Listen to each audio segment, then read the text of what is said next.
magkasya ang lahat ng mga kalalaking pumunta sa Warehouse 135 sa Makati para sa 2009 calendar party. Ngayong December issue, cover girl po ng Maxim si Christine Reyes.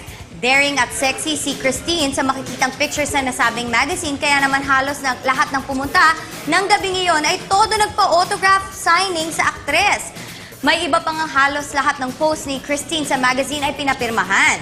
Pinakilala rin ng gabing iyon ng iba pang 2009 calendar models. I'm flattered and overwhelmed sa lahat ng mga reactions and lahat ng